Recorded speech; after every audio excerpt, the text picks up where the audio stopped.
Gandang hapon, mga kapatid. Happy Lord's Day po muli sa bawat isa. Kahit po hindi po ako sanay mangaral gamit ang isang talata ng Biblia dahil kaming mga preachers sa ating iglesia, we are trained to preach 2 or more passages to deliver a sermon. But please allow me to share with you this wonderful single verse from the book of Ephesians bilang preparasyon po sa ating pagpakikiisa sa banal na hapunan o ating Lord's Supper sa hapong ito. Please open your Bibles in Ephesians chapter 1 verse 7. Ephesians chapter 1 verse 7. According to infallible and holy Word of God in Tagalog version, Ephesians chapter 1 verse 7, tinubos tayo ni Kristo sa pamamagitan ng kanyang dugo at pinatawad ang ating mga kasalanan. Ganon kasagana ang kanyang kagandahang loob. Tinubos tayo ni Kristo sa pamamagitan ng kanyang dugo at pinatawad ang ating mga kasalanan. Ganon kasagana ang kanyang kagandahang loob. Panginoon, maraming salamat. Kayo ay Diyos na banal na makapangyarihan sa lahat. Maraming salamat sa mga biyayang pinagkakalob niyo sa amin sa araw-araw, maging hanggang sa aming pananambahan sa mga oras na ito. Sumasagana pa rin ang inyong awat biyaya sa amin. Maraming salamat, Panginoon, sa aming mga pag-aawitan, sa fellowship. Ganon din, Panginoon, sa mga ngiti, sa mga labi ng aking mga kapatiran, sa mga oras na ito. We thank you, Lord, because we cannot be here together unless na makatanggap kami ng awan at biyaya ninyo at kaligtasan mula sa aming Panginoong Kristo. Gabayan niyo po kami as we study your word. Tulungan niyo po kami na maunawaan ito at maging encouragement po ito sa amin at pagsaway na rin po sa mga pagkukulang namin sa inyo. Kayo nawa ang aming mabigyan ng kaluwalhatian, wala nang iba. Ito po ang aming dalangin sa ngalan ng aming Panginoong Hesus. Amen. The book of Ephesians ay isa po sa mga prison epistles sa Bagong Tipan dahil ito po ay isinulat ni Pablo nang siya ay nasa loob po ng bilangguan. It addresses to the church, or it is addressed to the church of Ephesus. Isa po siyang syudad sa Asia Minor, or sa panahon natin ngayon, ito po yung modern day Turkey. At ilan po sa mga highlights ng buong aklat na ito ay ang pagpapala at ang kayamanan ng mananampalataya kay Kristo. Binigyan din po ni Pablo ang kahalagahan dito ng pamumuhay ng may pagkakaisa at mayroong pagmamahalan bilang magkakapatid. At binanggit din po niya dito ang mga kahaharaping pagsubok ng mga mananampalataya sa kanilang mga spiritual na buhay. At ngayon naman po sa dako po tayo dito sa ating chapter na pag-aaralan. Isa po sa mga katotohanan na makikita natin sa chapter nito, which is chapter number 1, the first chapter of the book of Ephesians, ay makikita natin dito yung paglalarawan ni Apostol Pablo ng mga pagpapala, okay? Mga blessings. Pagpapalang ibinigay sa atin, sa ating mga Kristiyano bilang resulta ng kaligtasan na meron tayo sa pamamagitan po ni Kristo. So dito sa chapter na ito ay itinuro ni Pablo sa pamamagitan ng doktrina at papuri na nakatuon sa ating Panginoon. So makikita rin po natin dito sa chapter na ito ang katotohanan patungkol sa predestination and also the truths about God's glory, about salvation, about the rights that we have bilang mga anak ng ating Panginoon. Alam niyo po, napakapalad po nating lahat, mga kapatid, dahil kung titignan niyo po yung verses chapter 1 hanggang verse number 14, dito po ipinakita na ang Diyos, bago pa man niya likhain ang sanlibutan, ay pinili niya tayo upang maligtas sa kapahamakan. Sa pamamagitan po yan, walang iba kundi ng kanyang anak. Ngunit dapat po nating Tandaan mga kapatid na hindi po ito isang simpleng bagay lamang na sakripisyo or di ito simpleng pagpapala lamang dahil katumbas po ng kaligtasan na mayroon tayo ay sadyang napakahalaga. Ang katumbas po ng kaligtasan na tinatamasa natin ngayon ay ang kamatayan ng kaisa-isang perpektong anak ng Diyos sa krus upang mabigyan tayo ng katiyakan sa ating kaligtasan sa pamamagitan ng pagpapatawad sa ating mga kasalanan. Simple lamang po mga kapatid ang mensahe natin sa hapong ito. Kay Kristo ay mayroong katubusan sa pamamagitan ng kanyang dugo. Ito ay sapat sa kapatawaran ng kasalanan ng mga mananampalataya. Kay Kristo ay mayroong katubusan sa pamamagitan ng kanyang dugo. Ito ay sapat sa kapatawaran ng kasalanan ng mga mananampalataya. Sa hapong ito, mahalaga na matutunan po natin ang mga katotohanan na nakapaloob dito sa tinatawag po nating katubusan. O sa English, mas kilala natin sa tawag na redemption. Sometimes we sing that song. Ang title niya, I Am Redeemed. So, we sing that, we appreciate that, we like that song, pero alam po ba natin yung ibig sabihin nito at kung gaano kalalim yung salitang ito. Napakayaman mga kapatid ng talatang ito na ating binasa dahil ating pag-uusapan ang apat na katotohanan na matatagpuan natin sa napaka-ikse at naiisang verse na atin pong binasa. Ito po, una, ang pagtubos na mayroon kay Kristo. Ang pagtubos na mayroon tayo ay kay Kristo. Okay? Wala sa sino man, kundi kay Kristo lamang. Pangalawa, ang pagtubos na mayroon tayo kay Kristo ay sa pamamagitan ng kanyang dugo. So, ang dugo ay sumisimbolo po sa kanyang buhay na ito po'y umagos sa krus ng Kalbaryo. Pangatlong bagay na makikita natin, ang pagtubos na mayroon tayo kay Kristo ay nagbibigay daan o nagbigay daan sa ating kapatawaran. Alam niyo mga kapatid, karapat-dapat po tayo sa puot na galit ng Diyos. Ngunit salamat sa dakilang sakripisyo ni Kristo, tayo ay nakakamit ng kapatawaran. At ang pang-apat at ang panghuli, ang pagtubos na mayroon tayo kay Kristo ay sa pamamagitan ng biyaya ng Diyos. Hindi po tayo karapat-dapat mga kapatid sa biyayang ito, ngunit nang dahil sa kamatayan ng inosente, ng banal, ng matuwid, na buktong na anak ng Diyos, tayo po ay natubos sa tiyak na kapahamakan. So, yung mga katotohanan ito ay ang ating pag-uusapan sa oras natin ngayon. Isa sa mga dahilan, mga kapatid, kung bakit desperado tayong mga makasalanan na makamit yung tinatawag nating redemption o yung pagtubos ni Kristo is because of our natural condition that characterized by guilt. We are guilty, okay? We are guilty of sin. Sabi ng Romans chapter 3, verse 23, all have sinned and come short or fall short of the glory of God. At ito po yung dahilan kung bakit kailangan natin, desperado tayo sa pagtubos na nagmumula kay Kristo is because Christ's redemption has freed us. Ito po yung nagpalaya sa atin sa guilt na ito, na dulot sa atin ng pagkakasala, ang guilt na kung saan nagpapakita na tayo ay karapat-dapat sa puot at galit ng Diyos sa impyerno dahil po sa ating pagkakasala. Kaya nga po, ang meaning ng salitang redeem, okay, sa salitang English is to buy out. Kung titignan natin yung original meaning ito, to buy out. Alam niyo po, ang terminolohiyang ito ay madalas na ginagamit noong unang panahon sa pagtubos ng kalayaan ng isang alipin. At alam natin lahat na ang alipin noong unang panahon, wala po yung kalayaan. Wala po yung maliban na lamang kung mayroong isang tao.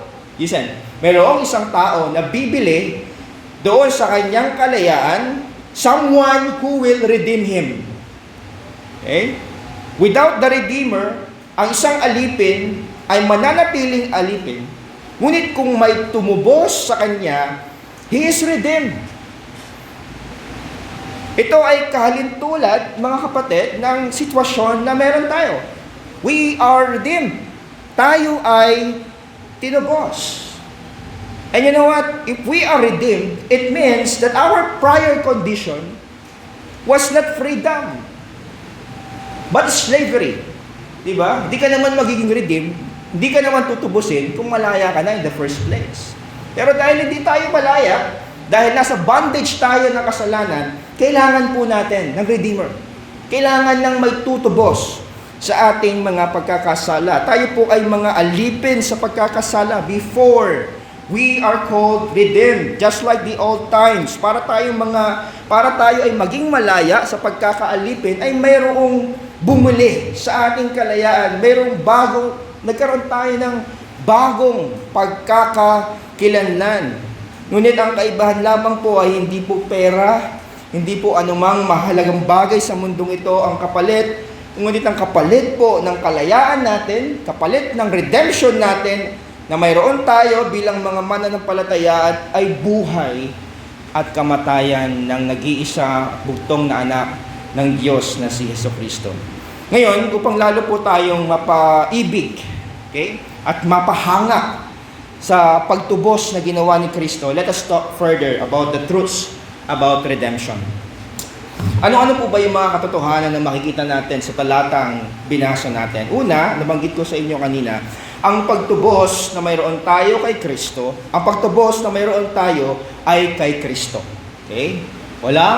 Hindi sa sino man, hindi sa anuman, kundi kay Kristo. Tingnan po natin, in whom we have redemption sa English King James Version.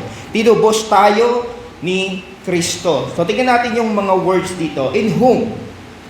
Ito po, mga kapatid, ay tumutukoy kay Kristo. In whom. It talks about Christ. Now, if we're going to look at verse 6, Apostle Paul calls Christ as what? As beloved. Okay? Sa verse 6, beloved. Ito po ay sumasalamin sa pag-iibigan ng Diyos Ama at ang kanyang anak. Jesus Christ is God's beloved Son, in whom God is well pleased. Nabanggit po yan sa Matthew chapter 3, verse 17. Ang kanyang perpektong buhay po at yung kanyang tinatawag nating substitutionary work or substitutionary death sa krus ng Kalbaryo ay nagsilbing katubusan sa ating pagkakasala. Binayaran po ni Kristo ang halaga. Ang halaga para makalaya tayo mula sa kasalanan at kaparusahan ng impyerno. Sa mga tuwid, ang kanyang kamatayan po ay yun po yung naging kapalit. That is the substitute ng ating bagong buhay. Kaya ang isang iglesia, mga kapatid, ito po ay punong-puno ng mga kaluluwa, ng mga dating alipin sa kasalanan at naging malaya sa pagtubos ni Kristo. Ang mga dating alipin na naging santo, na nagpupuri na ngayon, na sumasamba na ngayon.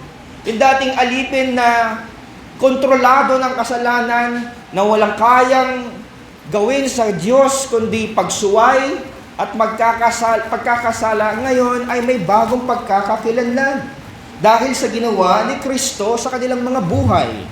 Now, ito po yung dahilan, mga kapatid, kung bakit umaawit tayo sa Diyos, kung bakit nagpupuri tayo sa Diyos, kung bakit po tayo sumasamba sa Diyos. Ito po ay dahil tayo po ay dating walang halaga, walang kalayaan, walang kwenta, hindi kaibig-ibig. Ngunit pagdating ng pagtubos ni Kristo, tayo po ay nabihisan ng kanyang katwiran, ng kanyang kabanalan. Tayo ay naging katanggap-tanggap na sa harapan ng Diyos. Now, the question is this: how do we respond? How do you respond to this wonderful truth of redemption sa buhay mo? Sa tingin nyo, ang respond ng isang ano kaya sa tingin nyo yung respond ng isang alipin na binili ng kanyang Redeemer? Siguro, yung alipin na ito, noong unang panahon, na buong buhay niya, nagsaserve siya, walang kalayaan, walang karapatan, bilanggo, nagdurusa. Dahil suddenly may isang tao na lumapit, bibiling kita at ikaw ay malaya na. And he was redeemed. At kung ano yung kung ako po yung nasa kalagayan ng taong ito, siguro magtatatalon ako sa tuwa, magagalak, at siguro habang buhay kong pasasalamatan yung taong tumubos sa akin. No? But brethren, we are far more than that. Hindi lang tayo tinubos ni Kristo sa kamay ng mga masasamang tao, yung mga malulupit na amo sa mundong ito. Bagkus, tandaan natin, tinubos tayo ni Kristo sa kamay ng galit at napupuot na Diyos. Doon niya tayo tinubos. Kamay na kung saan hindi natin kayang takasan. Yung kamay na kung saan hindi natin kayang iwasan. Yung kamay na kung saan hindi po natin kayang ilagan.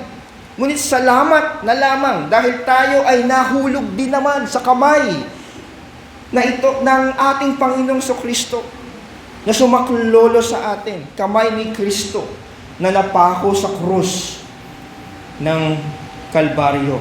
Kaya balikan ko yung tanong ko sa inyo kanina, tanong ko sa ating lahat, how do we respond to this wonderful truth of redemption? Maglilingkod po ba tayo ng walang katapatan? Aawit po ba tayo ng walang kagalangan? Magpupuri po ba tayo ng walang kasigasihan? Sasamba po tayo ng walang kasiyahan, mga kapatid. Ibigay po natin kay Kristo ang paglilingkod, pagpupuri, pagsamba na nararapat bilang ating Redeemer, ating tagapagtubos. Hindi po ito madali dahil alam ko napakaraming balakid sa ating buhay. Alam ko sa mga panahon ngayon may pinagdadaanan tayo, yung anumang bagay na umahadlang sa atin, but Christ deserves. He deserves our genuine joy of serving Him. He deserves our genuine joy of worshiping Him. Deserve niya lahat ng mga bagay na ito. So hindi po dapat natin ipagkait itong mga bagay na to sa ating Redeemer. Ang mga ito ay mga response natin. Response lamang natin ito sa pag-ibig niya, sa sakripisyo niya, sa ating katubusan. Pangalawang bagay, mga kapatid, ano-ano ang katotohanan ng pagtubos ni Kristo? Pangalawa, ang pagtubos na mayroon tayo kay Kristo ay sa pamamagitan ng kanyang dugo. Tingnan natin ito. Sabi sa King James Version, in whom we have redemption through His blood. Look at this.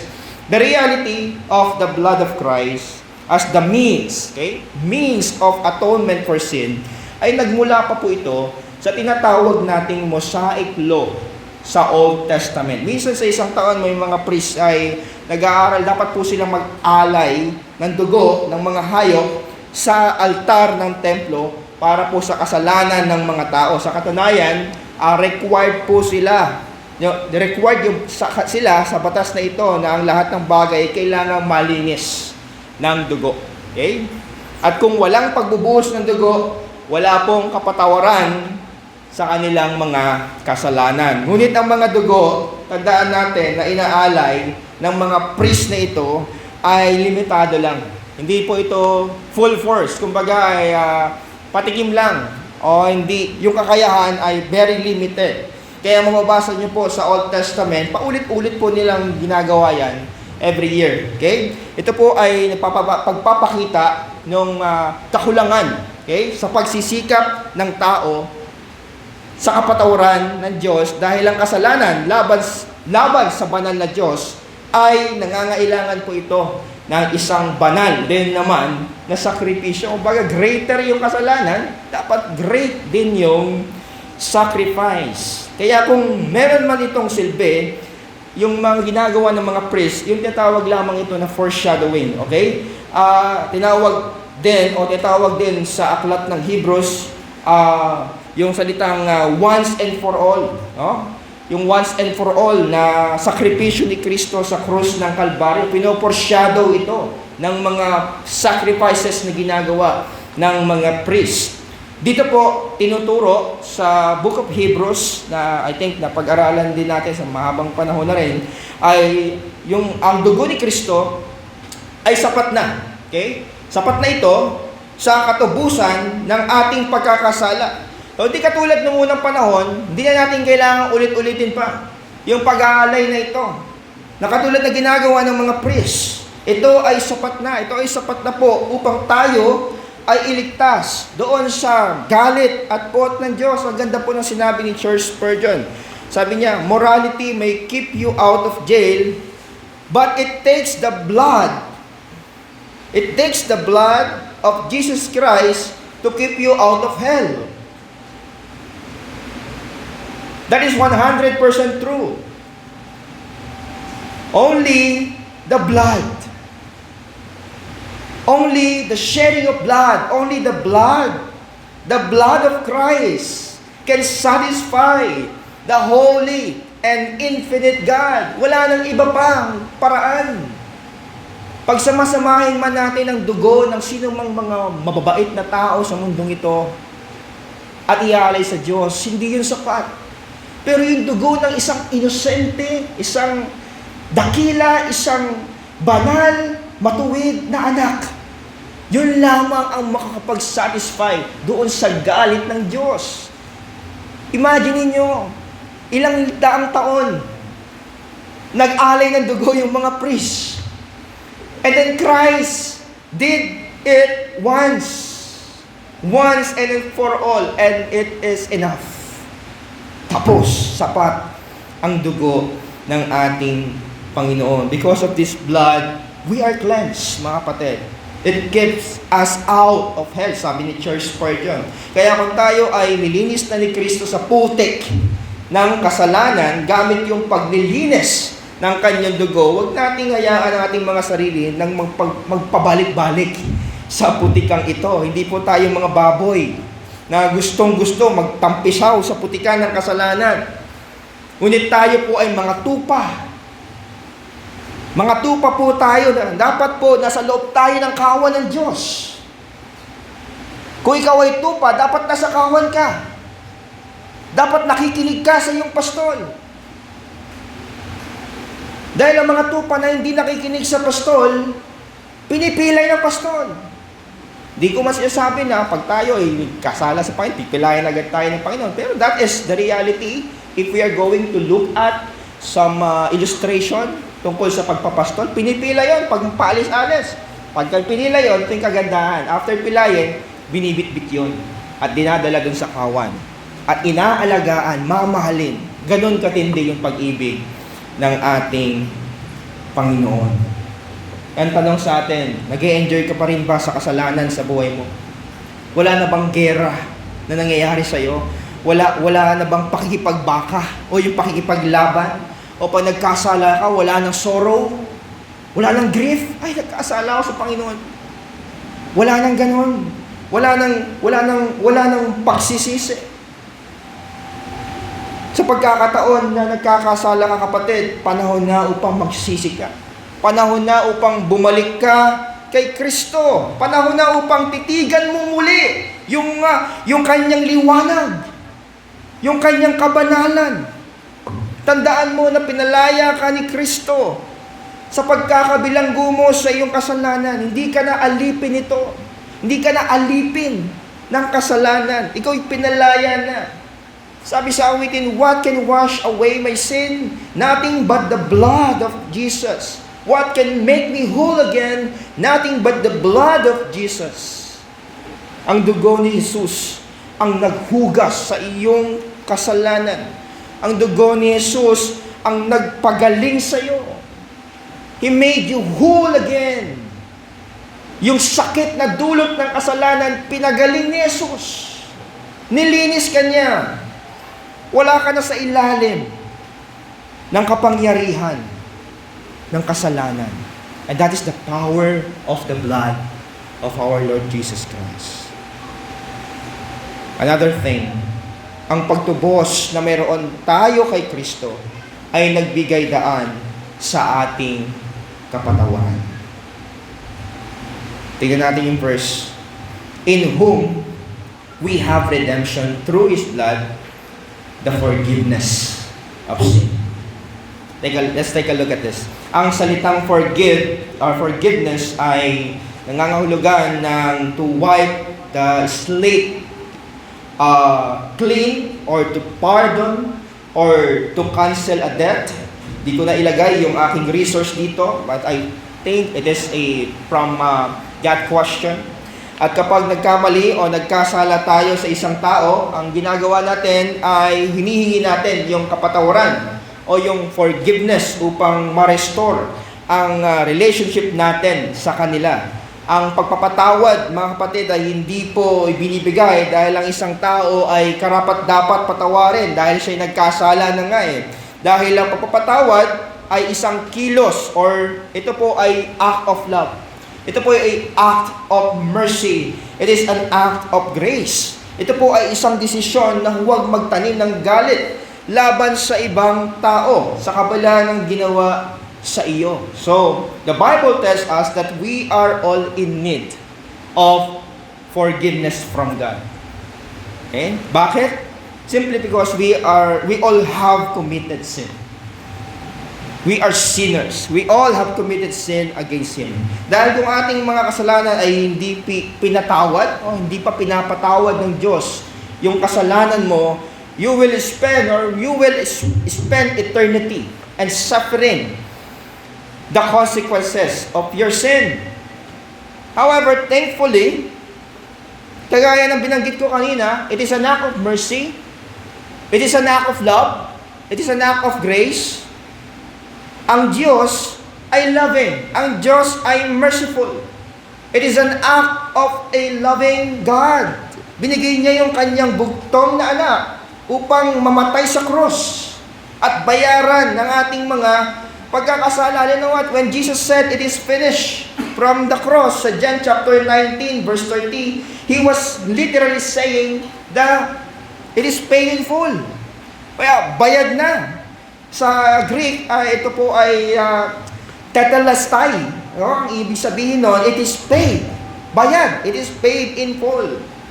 Kinuha po ni Jesus ang parusa na nararapat sa atin. Dahil dito, pinatawad po tayo ng Diyos sa ating mga pagkakasala. Tayo'y malaya sa pagkakabilanggo, pagkakaalipin ng kasalanan. Hindi na tayo nabubuhay sa ilalim ng sumpang ito. Ang ating mga kasalanan ay napuksa. Ito ay kailanman hindi nakahamakin tayo sa Diyos dahil sa ating pagkakasala. Alam niyo ba mga kapatid na hindi lang forgiveness from God ang itinuturo sa atin ng Biblia. We are also commanded to forgive. Ephesians chapter 4 verse 32, sabi rito, be kind. Verse 32, be kind and compassionate to one another, forgiving each other, just as Christ, God, forgave you. Tama nga naman po. Diba? Aral tayo ng aral ng Bible, pinaglalaban natin ang katotohanan ng salita ng Diyos, pinagmamalaki po natin na tayo ay mga anak ng Diyos, pinagtatanggol natin yung mga katuruan ng salita ng Diyos, pinagsisigawan natin na tayo po ay pinatawad na ng Diyos sa ating kasalanan. And then pagdating naman sa mga taong nagkasala sa atin, bakit parang napakahirap po natin magpatawad? Bakit parang mas nangibabaw sa atin yung pride, yung galit, at hindi pag-unawa sa isa't isa? Samantalang pagdating sa paghingi ng tawad sa Diyos, lumuluhod pa po tayo, umiiyak tayo, nagsusumamo. Tayo po ay nagmamakaawa, napatawarin tayo sa ating pagkakasala. Pero pagdating sa pagpapatawad sa taong nagkasala sa atin, ay tila ba parang sarado tayo. Sarado ang ating puso't isipan. Hindi po yan itinuturo sa atin ng Biblia. Tayo pa nga dapat po yun nakakaranas o yung nagpapatawad sa ating mga pagkakasala at nangunguna sa kapatawaran. Kapag dumating sa punto na tatanungin nila sa atin, bakit ko patatawarin? O inisip natin, bakit ko patatawarin yung taong ito? Ang kasagutan, simple lang. No? Kung bakit mo patatawarin yung taong nagkasala sa iyo, it is because we have been forgiven by God. Because you have been forgiven by God. Ikaw mismo nanghingi ng tawad. You have been forgiven by God. Ang pinakamalagang kapatawaran na kailangan ng isang tao ay nakamit mo na nung ikaw ay sumampalataya sa kanyang bugtong na anak. The amazing part ay yung pagsampalataya mo, it's also a gift. No? It is also a gift. Regalo din to. Kahanga-hanga ang kaligtasan na prinano ng Diyos. Alam niyo bakit? Ang tanging ambag lang natin ay ang ating kasalanan. Kasalanan na pinatawad ng Diyos dahil sa pagtubos ng kanyang anak. Okay? Yan po ang kagandahan ng katotohanan ng pagtubos ng Panginoon sa Kristo. Ito po yung nagbigay daan sa ating kapatawaran. Sa pagkong bagay, I think that is the last one. Ang pagtubos na meron tayo kay Kristo ay sa pamamagitan ng biyaya ng Diyos. Okay? In whom we have redemption through His blood, the forgiveness of sins according to the riches of His grace. I still remember way back many years ago nung kami po ay mga teenagers dito sa iglesia natin, pinag-aralan po natin yung attributes of God. So ang ilan sa mga nandito na kasabayan ko ay alam na alam po yung moment na ito. So that study was a blessing to all of us dahil mas lalo pa po naming nakilala ang Panginoon, yung kanyang katangian, yung communicative and non-communicative attribute ng Panginoon, and we talk about God's grace. Okay? We talk about God's grace. And when we talk about God's grace, we need to understand that grace is an essential part. It is an essential part sa karakter ng Diyos. Ito po ay closely related sa pag-ibig ng Diyos and also His mercy. And maaring din po i-define yung God's grace. Karaniwang dinidefine ito as God's favor, okay, toward unworthy, or sometimes it is defined God's compassion on the undeserving. So alin man sa mga ito ay napakaganda pong definitions ito. At sa kanyang biyaya po, tayo ay tinubos. Maliwanag sa teksto na ating binasa, tayo ay tinubos ng Diyos pamamagitan ni Kristo. Dahil sa kanyang biyaya at pinatawad tayo sa kabila ng katotohanan na hindi po tayo karapat-dapat patawarin at tanggapin bilang mga anak ng Diyos. The Bible teaches that salvation by grace is completely unmerited. No? Hindi natin ito deserve. No one deserves salvation. That is the reason why it's called grace. It's the grace of God. It is monergistic. Wala tayong part dito. Ang kamangha-mangha pa po sa grace ng Lord, sa grace ng Diyos, ito po ay hindi titigil sa sandaling maligtas tayo. Okay? Yung grace ng Diyos, magpapatuloy. Magpapatuloy ang biyaya ng Diyos magpakailanman. At sabi rito, our salvation or our redemption is according to the riches of His grace. Riches. Napakayaman ng biyaya ng ating Diyos. Hindi po natin kayang bilangin ang biyaya ng Diyos. Hindi natin kayang sukatin ang biyaya ng Diyos. Sagana ang biyaya ng Diyos at makapangyarihan nito. Sabi ni Pablo, For by grace, we have been saved through faith. Nagsimula ang kaligtasan natin sa biyaya at ito po ay magpapatuloy sa biyaya ng Diyos. Now mga kapatid, to end our sermon this afternoon, sabi po ni R.C. Sproul, there are only two ways of dying. Tingnan natin ito. There are only two ways of dying. We can die in faith or we can die in our sins. Dalawa lang yan.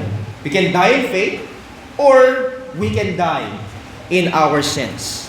Anong kamatayan ang pipiliin mo, kapatid? Anong kamatayan ang gusto mo?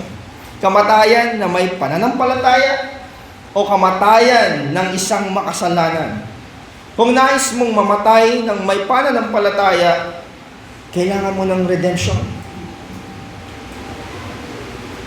Kailangan mo ng katubusan.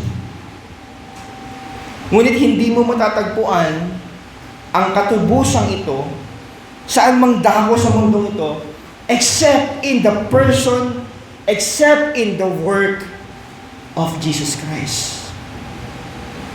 kay Kristo ay mayroong katapusan, mga kapatid. Sa pamamagitan ng kanyang dugo. Ito po ay sapat para patawarin ang mga makasalanan na sinuman at sinuman sa sampalataya sa Kanya. Let me end with you this verse from John chapter 7, verse 37 to 38. Si Kristo mismo nagsasalita. Sabi ni Kristo, sa kahuli-hulihan at pinakatanging araw ng pista, tumayo si Jesus at nagsalita ng malakas. Kayong mga nauuhaw ay lumapit sa akin. At ang lahat ng nananalalik sa akin ay uminom. Sapagkat sinasabi sa kasulatan, mula sa puso ng nananalalik, sa akin ay dadaloy ang tubig na nagbibigay buhay. Lahat ng pangangailangan natin ay na kay Kristo. Tayo po ay patuloy na magtiwala sa Kanya. Panginoon, maraming salamat sapagkat kayo ay parating nag-remind sa bawat isa sa amin patungkol sa kadakilaan ng inyong anak. Maraming salamat sa nag-iisang talatang ito mula sa aklat ng Epeso, kung saan na-remind po kami sa katubusan, dakilang katubusan na handog sa amin ni Kristo na Kanyang nakamit nang siya'y nabuhay at namatay sa krus. Panginoon, patawad sa mga panahon na kami ay nagkakasala, nakakalimot, at kuminsan ay nasasawalang bahala namin ng katotohanan ito. But thank you, Lord, for reminding us once again. Tulungan niyo po ang bawat isa na magtiwala sa inyong anak. Bigyan siya ng nararapat, sapat, at karapat-dapat na papuri sapagkat siya po ay karapat-dapat tumanggap nito. Pagpalain niyo rin po, Panginoon, ang aming Lord's Supper. Kayo po ang siyang maluwalhati sa gawain ito at nawa ay naihanda po ang aming mga puso sa pag-participate ng gawain ito sa pamamagitan ng aming mensahe ngayong hapon. Purihin po kayo. Ito po ang aming dalangin sa ngalan naming Panginoong Hesukristo. Amen.